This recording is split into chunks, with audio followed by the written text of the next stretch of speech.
Graça e paz do Senhor Jesus, meus queridos irmãos. Estamos chegando na reta final aí do nosso curso, né, de diaconia. Partimos aí para a quarta aula, em nome do Senhor Jesus. Queridos, e hoje é muito especial essa aula, porque nós iremos falar sobre algo que todo obreiro deve ter. Não só os diáconos, mas também todos os obreiros devem ter. Aqueles que servem ao Senhor Jesus Cristo deve ter essas qualificações que nós iremos falar nessa quarta aula, tá bom? E o título dessa quarta aula é Mais que Palavras, que a gente vai falar a respeito do caráter cristão exemplar. Então vamos embora lá em nome do Senhor Jesus? Bom, queridos, simplesmente nós vamos estar dividindo essa aula em duas etapas, tá bom? A primeira etapa vai estar falando a respeito do nosso relacionamento interior para com Deus, tá? Porque Deus, ele ao mesmo tempo que ele tem um relacionamento com sua igreja, ele também tem um relacionamento individual com cada um de nós, tá bom? Então, Deus, através do Santo Espírito, do Santo Espírito, do Espírito Santo, ele vem nos moldando conforme o caráter de Cristo. Ele vai pegando aquela pessoa que era caída, sem nenhuma graça perante ele, e ele vai dando as suas benevolências, os seus dons, ele vai moldando a gente conforme o caráter cristão, para que nós tenhamos essa capacidade de servir melhor, de sermos exemplos, tá? Porque uma atitude fala mais do que 1000 palavras, né? Então, a primeira coisa que nós devemos olhar para nós mesmos é que nós devemos sempre procurarmos ser humilde, tá?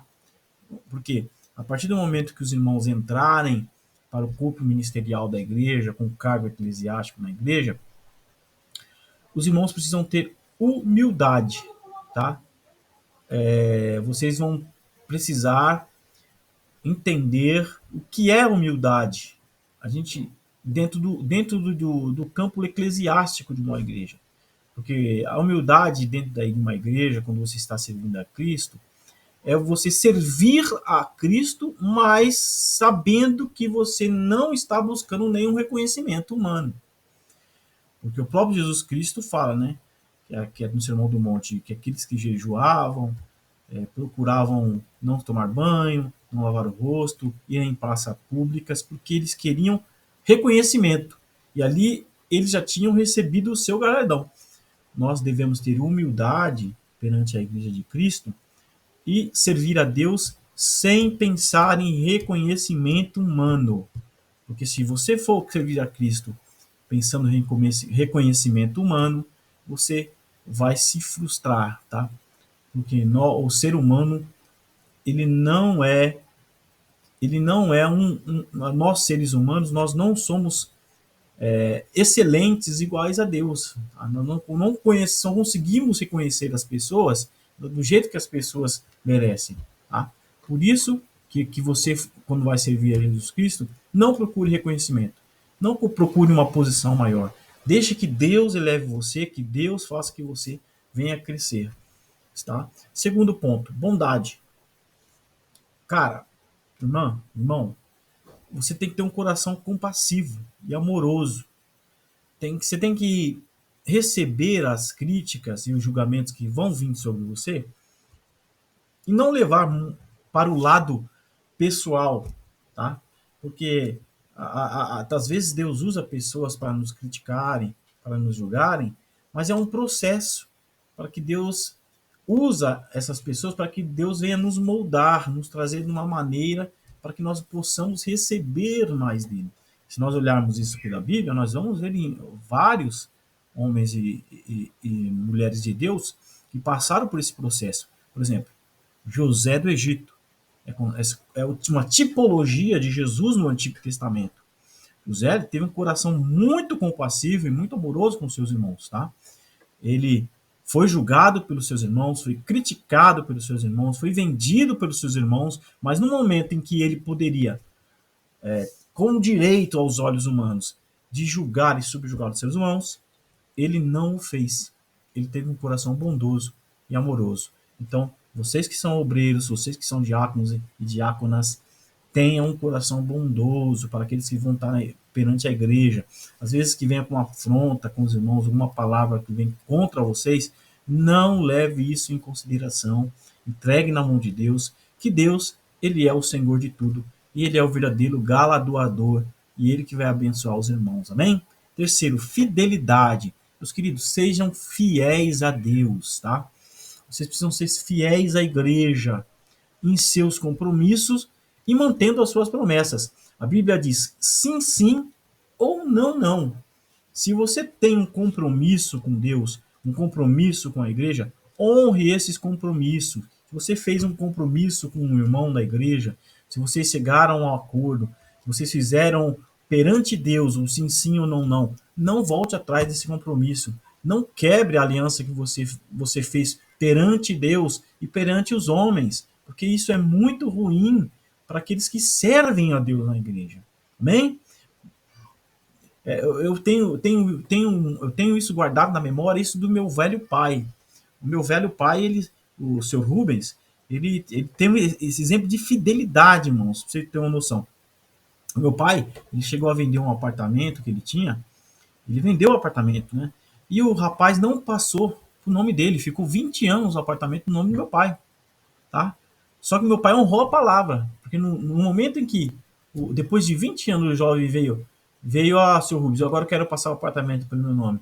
Meu pai foi lá e passou o apartamento pelo nome dele. Ele honrou aquilo que foi falado há 20 anos atrás, foi falado com compromisso. Porque perante Deus, é o sim, sim ou não, vale a palavra, não vale aquilo que. Hoje em dia, tudo tem que ir no cartório, no contrato, fazer isso aqui, fazer para poder as coisas serem feitas perante os homens. Mas perante a Deus, não, irmãos. Perante a Deus, é a sua palavra perante Deus. Jesus disse: sim, sim ou não, não. O que passar disso jaz do maligno. Então sejam fiéis a Deus. Vocês estão fazendo um compromisso de ser diáconos. Nunca volte atrás dessa unção que Deus está dando para vocês, tá? Se vocês forem para onde Deus levar vocês, para outros lugares, não deixe ninguém rebaixar vocês de cargos, porque vocês já estão sendo ungidos perante Deus, perante a igreja. Amém? E mantenha esse compromisso com Deus. Amém, irmãos? Honestidade, tá? Em todas as suas palavras, sejam honestos. Evite mentiras, evite enganos. Porque a Bíblia diz que a palavra torpe, o duplo ânimo, como diz a Bíblia, não vem de Deus. Deus não gosta de obreiros que hoje eles estão falando uma coisa e amanhã eles estão falando outra. Não, Deus gosta de honestidade, tudo às claras, tudo feito a visão de todos. Não deixar que os grupinhos venham de te derrubar o ministério de vocês. Perante a igreja, irmãos, tudo aquilo que vocês forem fazer, usem a honestidade. Amém? Paciência, ter paciência um com os outros. Porque a gente vive, irmãos, numa igreja, vive uma comunhão com os irmãos, e um com os outros a gente vai ter atritos, a gente vai ter problemas, porque ninguém é igual, né? Por isso que Paulo fala lá que Paulo fala em Coríntios capítulo 11, na Santa Ceia, que é importante que aqueles que não são honestos, têm um coração puro, se manifeste perante Deus, porque ali a gente vai ver aqueles que realmente são de Deus. Tem muita gente que me feriu, me perseguiu, que já fez acordo comigo, que já fechamos acordo verbalmente, e no meio da caminhada as coisas foram descomplacivos. Aos olhos do homem, eu perdi muito, entendeu? Mas aos olhos de Deus, não, eu entreguei na mão de Deus. Deus sabe de todas as coisas. Então a gente precisa ter paciência um com os outros, porque Deus, ele é o nosso juiz e Jesus, ele é o nosso advogado. Jesus é o nosso advogado. Quando vier desacordo ou conflito com o irmão, se vê que o irmão lá não está complacente com aquilo que ele falou, não está complacente com a palavra de Deus, é melhor você perder, tá? Do que você levar um conflito para frente. Entregue na mão de Deus, que Deus, ele vai te dar em dobro, 10 vezes mais aquilo que foi perdido. Amém? perseverança, persistência em buscar a Deus, mesmo quando enfrentarem dificuldades e desafios. Que veja bem, quando vocês estão se doando, estão querendo ter esse cargo eclesiástico na igreja, Satanás, eles vão se levantar contra vocês, tá? Vão se levantar contra vocês, as afrontas virão, mas persistam em buscar aquilo que Deus entregou para vocês. Não desista. Enfrente as dificuldades, enfrente os desafios, porque isso que é servir a Jesus, né? Jesus fala no finalzinho do Sermão do Monte: pegue a sua cruz e me siga.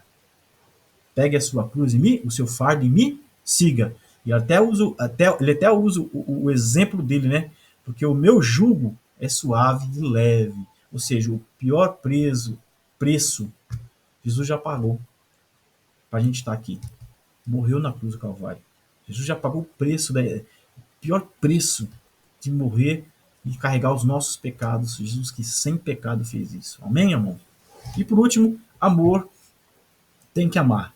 E um amor incondicional é aquele amor que não impõe condições. Ah, eu amo fulano porque fulano ele é bom comigo, ele é legal comigo, mas que amor é esse? Você não faz diferente a nenhum dos ímpios, Jesus diz isso. Você tem que amar incondicionalmente, sem impor condições às pessoas. Tá? Seguindo o exemplo de Cristo, como eu falei para os irmãos, que amou a humanidade e se doou pela humanidade. Amém? Então vamos lá para o próximo. Nesse primeiro tópico, a gente falou sobre relacionamento interior, a gente e Deus, tá? Nós e Deus. Se nós tivermos esses tópicos aí no nosso coração, na nossa consciência, nós iremos servir a Deus. Agora vamos lá para o segundo tópico, que vai falar mais sobre o relacionamento entre os irmãos da igreja no sentido interpessoal, irmãos. Olha aí, tá? Por quê? A boa comunicação e habilidades interpessoais, aí Deus vai usar todas aquelas habilidades que nós temos no nosso interior para impactar as pessoas que estão na nossa volta. Olha que fantástico, amém? E nesse caso, nós temos que ter empatia, tá? Empatia é entender e se colocar no lugar das pessoas e se importar com os problemas e as necessidades dela. Amém? Empatia é isso. A gente tem que se entender que é o seguinte, irmãos, há problemas que as pessoas estão vivendo que aos nossos olhos são coisas pequenas, tá? Mas aos olhos daquela pessoa que está vivendo aquilo é uma coisa muito grande, tá? Por exemplo, eu já passei por uma grave problema de saúde, fiquei muito tempo internado. Então, se eu ver uma pessoa passando por um problema de saúde hoje, eu consigo orientar ela e falar: você vai conseguir sair dessa, porque eu já passei por isso. Então, eu tenho uma certa empatia por aqueles que já têm um sofrimento físico na carne. Tá? Porque eu já entendi um pouco, tá? Mas agora tem situações que eu não vivi, que eu não fui complacente àquilo. Então eu não posso julgar, não posso atribuir nenhum peso de juízo sobre isso. Na verdade, eu tenho que entender ela, compreender ela para entender ela. Né? Eu tenho que compreender as questões dela, mesmo que seja um problema pequeno aos olhos nus, mas para poder ajudar ela, tá? Com seus problemas. Isso se chama empatia, tá bom? Segundo, compaixão. A compaixão é diferente da empatia. A compaixão você precisa solidarizar com as pessoas, tá? Mostrando que ele ou ela, que você, né, compreende a dor dela e que ela entenda que você compreende a dor dela e o sofrimento dela. Isso é compaixão. Você vai tentar entender o problema daquela pessoa e mostrar para ela que você compreende o sofrimento e a dor dela, tá? Em que sentido? Em que sentido? Por exemplo, uma compaixão muito legal que a igreja pode estar fazendo, que os diáconos estão fazendo. Por exemplo, que a igreja já faz, né? Quando alguém está precisando de alimentos, está precisando de uma cesta básica. Quando você leva esse alimento, você está entendendo o sofrimento e a dor daquela pessoa e está mostrando para ela que você entende, que você tem compaixão dela. Você vai pregar o evangelho, mas também o evangelho em ações, como diz Tiago, né? Fé sem obras é morta. Nós não fazemos obras para ser salvo. Nós fazemos obras porque somos salvos. Amém? Isso é compaixão. Ok? Terceiro, escuta ativa. Tá? Vocês, diáconos, vocês são os ouvidos e os olhos do pastor na igreja. Como falei para os irmãos, a obra vai crescer, então os diáconos ele tem um compromisso de ser os ouvidos e os olhos do pastor da igreja, né? Porque há situações que às vezes o pastor é pego de surpresa porque não tem essa comunicação dos diáconos com o pastor, tá? Mas se o diácono tem uma escuta ativa, não que o diácono vai ser um fofoqueiro, não, pelo contrário, o diácono vai ter escuta ativa. Em que sentido? Ele vai ser um bom ouvinte para entender as preocupações e necessidades das pessoas que ele serve. Tá? Então você vai ser um bom ouvinte. Ó, pastor, a pessoa está passando por uma situação difícil, a família está com um filho que está nas drogas, na bebida, na prostituição, está tendo um problema, pastor, no relacionamento do casal ali, pastor está precisando de oração, e o pastor vai estar complacente de tudo que está acontecendo com o ministério, através do trabalho dos diáconos. Está vendo a importância dos diáconos na igreja? Comunicação. Irmãos, os diáconos precisam ter uma comunicação clara entre vocês, que são diáconos, entre os membros da igreja e entre os líderes da igreja, seja evangelista, pastores, presbíteros, bispos. Vocês precisam ter uma comunicação clara, tá? E concisa. O que é isso, concisa? É vocês, quando vocês falarem algo no público, por exemplo, ou em secreto, seja claro e conciso, para que todos possam entender a mensagem de vocês, tá? Não pode ficar uma mensagem subjacente, uma mensagem subjugada, é, uma mensagem subliminar em que as pessoas não vão entender. Isso daí traz confusão na igreja, tá bom? Paciência, vocês precisam ter, é o 5 ponto aí, né? Quinto ponto, vocês precisam ser compreensivo, pois nem sempre os membros estarão dispostos a ouvir e aceitar o conselho de vocês. Então vocês precisam ser compreensivos. Elas, ali, as ovelhas, às vezes não vão estar dispostos a ouvir e aceitar o conselho de vocês. Aí vocês vão ter que ser paciente. Eu já peguei casos em igreja, irmãos, que eu chego assim na igreja, aí eu vejo um monte de coisa errada, sabe? Ó, eu vejo, oh meu Deus, a Bíblia diz que não pode isso, aí eu vou lá e vejo. Só que eu tenho paciência, porque Deus ele vai dar o momento certo de corrigir tudo aquilo que está errado. Deus vai te usar de uma maneira em que vocês vão corrigir as coisas que estão erradas com paciência. Veja bem, é muito mais fácil alguém ouvir vocês, a pessoa dando brecha para vocês falarem o que está certo, do que vocês entrarem com brutalidade, impondo as coisas. Muito mais fácil a pessoa dar brecha para vocês, através de uma pergunta, através de uma ação. Vocês, com paciência, vocês vão aconselhar e elas vão ouvir vocês de uma maneira bem legal. Entenderam? Tá ok. Respeito, o 6º ponto. Vocês devem ter respeitos pela individualidade das pessoas e crença das pessoas. Tem muita gente que vai entrar dentro da igreja que a individualidade deles ainda não é uma individualidade cristã. E as crenças dessas pessoas também não. Eu já peguei crente velho, já tem 20 anos de igreja, que a individualidade dele não é cristã. E as crenças pessoais também não é. Mas como assim, pastor? 20 anos dentro da igreja? Sim, já peguei, irmãos. 20 anos da igreja, a pessoa ainda crendo no Salmo 91 aberto em cima da estante. Né? Eu já peguei pessoas que lencinho, fazendo um monte de coisas que não são crenças que não são bíblicas, né? Mas aí eu tenho respeito por essas pessoas. Um exemplo, quando a gente vai pregar numa igreja que a pessoa não é convertida, a gente às vezes chega na casa da pessoa, aquele monte de imagem, um monte de coisas pagãs. Então a gente deve respeitar as pessoas. Em que sentido? não trazendo a primeiro ponto a crença errada que ela tem. Amém? A gente tem que ser sábio, ser fraco para ganhar o fraco e de sábio para ganhar o sábio. Então, quando você chegar nessas situações, não aponte, aos poucos você vai trazendo para a pessoa que aquilo é errado, vai mostrando a palavra de Deus para ela, que aos poucos ela vai sendo convencida. Lembre que o trabalho de convencer o homem do pecado não é meu, não é seu, mas é do Espírito Santo de Deus. Bem, mesmo que elas sejam diferentes das suas, olha o que diz. Você deve ter respeito pela individualidade e crença das pessoas, porque quem convence é o Espírito Santo de Deus, e o Espírito Santo de Deus vai usar vocês no nome do Senhor Jesus, tá ok? E por último, para terminar, liderança. Muito importante, tá bom? Guiar as pessoas de forma positiva. Cara, isso daqui é fundamental para quem é ministro na casa de Deus, tá?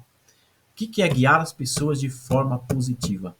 Gente, olha só. Alguém já viu pessoas que só pensam pelo lado negativo? Só vê o lado ruim da coisa? Ah, isso não vai dar certo, nunca vai dar certo. Ah, não, isso não é assim, isso não é assim. Qualquer proposta que você trazer para aquela pessoa, ela sempre vai ter o lado negativa, tá bom? Aí entra a liderança eficaz, porque a liderança eficaz, ela vai inspirando aos poucos essas pessoas a se tornarem melhores e compassivas, tá ok? Saiba que em toda igreja tem alguém pisando no acelerador, tentando colocar a quinta marcha, mas também Deus ergue com as pessoas puxando o freio de mão, tá bom? Toda igreja é bom ter aquelas pessoas superativas e ao mesmo tempo ter aquelas pessoas que puxem um pouco o freio de mão. Mas que sentido, pastor? Porque, veja bem, Deus vai usando as pessoas para impulsionar os projetos, vão para frente, vão fazer aquilo, mas ao mesmo tempo Deus vai regrando conforme as nossas condições através de pessoas que vêm puxando o freio de mão. Vem segurando um pouco, né? Porque senão a gente, né? Por exemplo, quem já pensou em ter um carrão aí, né? Se você entrar numa loja de automóveis aí de luxo, se você pegar um bom vendedor, você vai sair com um carnê lá de 10 anos para você pagar, irmão. Amém? Mas aí você sabe que você vai com a sua esposa, e a sua esposa vai puxando um pouco o freio de mão e fala: não, nós não vamos ter condição de pagar isso. Amém? E vice-versa. Tem mulher que é super acelerada e homem que vai puxando o freio de mão também. Então é assim que funciona a igreja também, tá bom, queridos? Meus queridos, fiquem na paz do Senhor Jesus. Espero que Deus tenha me usado aqui para falar um pouco da palavra deles. E as dúvidas deixem aqui no grupo, porque nós estamos chegando na reta final, em nome do Senhor Jesus, ok? Fiquem na paz e que Deus abençoe tremendamente.